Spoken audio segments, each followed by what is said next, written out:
good morning po and Happy New Year sa ating lahat. Okay, so bago po tayo mag-umpisa, mananalangin muna po tayo as we welcome everyone sa ating araw-araw na pagpapala. Let's pray together. Father, in the name of Jesus, maraming salamat po. Bagong taon, bagong araw, bagong umaga, bagong maghapon. Salamat, Lord, sa bagong kalakasan, bagong inspirasyon, bagong probisyon sa aming mga buhay, Panginoon. At Lord, nagagalak kami na kahit na sa maikling panahon at maikling pagkakataon sa buong maghapon, makarinig kami ng mga inspirasyon sa iyong salita. Lord, we thank you for this grace. We bless you. In Jesus' name, Amen. Praise the Lord. Hallelujah. Imagine nyo, sumampa na nga ang January at tayo ngayon tumatakbo na sa mga nag-uumpisang mga araw ng bagong taon na ito. At alam nyo, syempre pag bagong taon, naku, napakarami po nating mga ginagawang mga pagpaplano. By the way, nung nakaraang po bang bagong taon, kagaya ng ginagawa ng iba, nagsitalon po ba kayo? Kasi sabi ng iba, pag daw medyo kinapos sa height, magtatatalon ng mas mataas para tumangkad. O yung iba naman, ang mga pamanhiin pag bagong taon ay, magpapakasaya, magpapakaingay, ingay na ingay kasi sinasalubong ang bagong taon para daw swerte. So, meron po akong gustong sabihin, speaking of swerte, gusto ko pong magbasag ng trip na hindi po talaga tayo swerte. Naku, yan po talagang katotohanan.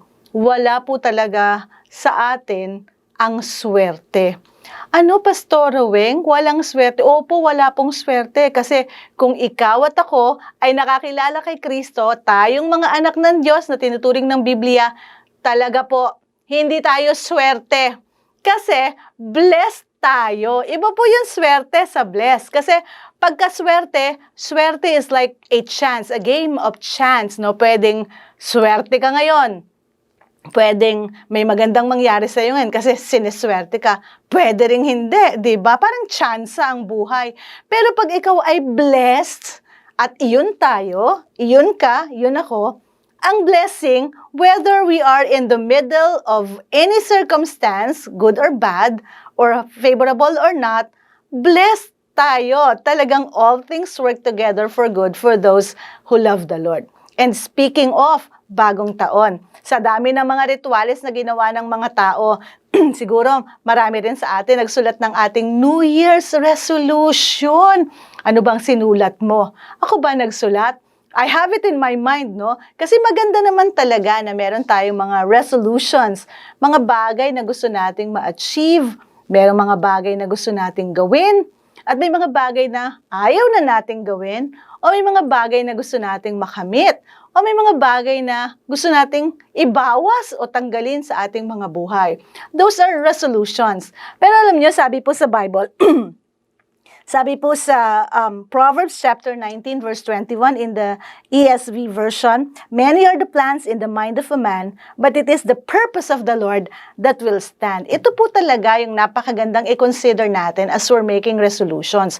Maganda po yon, gumawa po tayo ng mga objectives, goal natin, both personal or whether sa family or sa negosyo mo or sa trabaho mo or sa pag-aaral mo or whether kung ano man ang ginagawa, maganda yon na meron tayong goals na gustong mangyari sa ating mga buhay. Pero sa dami ng ating pwedeng maisip na magaganda naman, napakaganda rin na i-consider natin yung mga plano ng ating Panginoon. Kasi sabi nga sa Biblia, anuman ang dami ng plano natin, mag-inam pa rin na atin tahakin yung purpose, yung layunin, yung gustong mangyari ng Panginoon sa atin sa taon ng 2024. Naku, napakaganda pong mga bagay na pinropesiya sa taon na ito at diniklara, lalo na po sa buong komunidad ng Jesus Christ Saves Global Outreach. Nung in-unveil po yung ating battle cry, wow, talaga naman bukas ang mga oportunidad, bukas ang langit, na dinideklara po sa atin ang mga hinihintay at mahihintay natin sa Panginoon sa taon na ito. So let us consider the Lord's plan, His purpose as we go about this year, lalo pat nag-uumpisa na ang mga araw at linggo ng 2024. Napakaganda po na bago po tayo mag-rundown ng mga pwede nating planuhin, ang topmost po na gusto kong isuggest sa ating lahat na umpisahan natin ay yung bang ayusin natin, pagbutihin po natin ang ating relasyon sa Panginoon. Yan po yung aking recommendation sa ating lahat na bagamat magaganda yung mga plano natin, siguro well-enabled tayo na gawin yon, and of course with the help of heaven, pinaka-topmost po sana, pinaka-angat, pinaka-una na gawin natin yung pag-aayos po at pag-iigi, pagbubuti ng ating relasyon sa ating Panginoon. Kasi yan naman po talaga ang determinant, ang pinakasusi kung paano po natin tatakbuhin ang buong taon na ito ng may basbas at pagpapala ng ating Panginoong Hesukristo. So meron po tayong ilang mga suggestions sa ating lahat as we navigate throughout the year of 2024. Sa ating pong lahat na gustong mag-consider ng pagpaplano ng ating Panginoon. Unang-una po, how do we navigate sa mga purpose at plano ng ating Panginoon? Number 1, mag-pray pa tayo. Pray some more. Okay, manalangin tayo, matuto tayong manalangin at manalangin pa tayo more and more. Tama po ba? So if you're considering, Pastor Weng, ako naman, nagpe-pray naman ako, that's good. Maganda po yon. Pero dagdagan pa natin, para may bago sa bagong taon. Actually, siguro po kung tayo naman ay pious people or talagang very religious or, talagang naglalakad tayo sa ating Christian walk ng very determined and focused, I'm sure nagpe-pray na po tayo. Pero para magkaroon po ng bago, at para magkaroon talaga ng mas magandang direction sa taon na to, kung nagpipray tayo, mas magpray pa po tayo ngayong taon ng 2024. Let's level up in the area of our prayers. Pray pa more, kumbaga.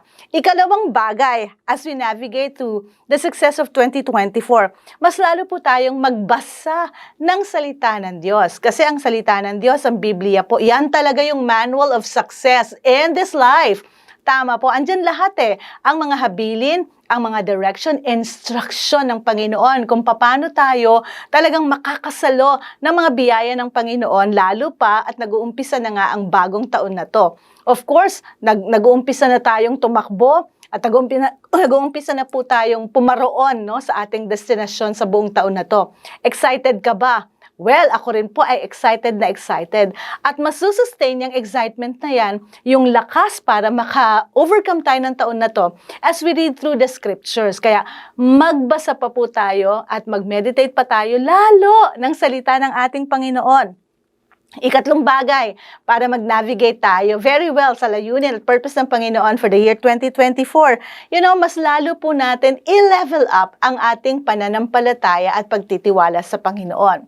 While magpipray tayo all the more, while magbabasa pa tayo ng mas marami at mas malalim sa meditation ng Word of God, ay iangkop po natin yung ating pananampalataya sa ating mga nabasa at mga nais na matamo sa ating Panginoon. Kumbaga, let's dig deeper into faith. Mas malalim, mas matatag ang ating pananampalataya ngayong 2024. And ikaapat at huli na nais ko pong ibahagi sa atin, sipagan po natin ang ating pagsunod o paggawa ng mga pinagagawa sa atin ng ating Panginoon. Sabi nga sa Bible, faith without works is dead. So kung may pananampalataya tayo, yes, nagbabasa tayo ng Bible at nagpipray naman tayo. Pero kung hindi naman natin gagawin ang mga pinagagawa sa atin ng Panginoon, nako, magfo-fall flat pa rin po tayo sa 2024. But that is not the case for the JCSGO community at kahit na sino pong nakakapanood ng program na ito, ng araw-araw na pagpapala, basta sipagan po natin sa mga bagay na pinagagawa sa atin ng Panginoon. Very sure po tayo that the Lord will take us the rest of the way successfully this 2024. Kaya, kung ano po yung agenda natin sa maghapon na ito, dalangin ko po na talagang ilagay natin sa ating puso at isipan na may bago sa bagong taon na to.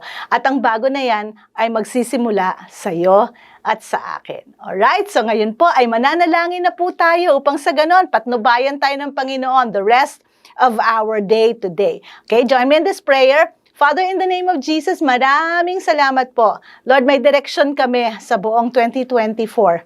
Mag-level up kami ng prayer, mag-level up kami meditation of the Word of God, even in our faith and in our action. At salamat po, Panginoon, na ginagarantiya mo ang maghapon na ito to be successful as far as this 2024 is concerned. Alam po namin, ang biyaya ng bukas na langit ay nasa aming lahat. Lord, we thank you, we bless you. In the name of Jesus we pray, that we declare. In Jesus' name we all say, Amen, Amen, Amen. So God bless you po, and I will see you soon.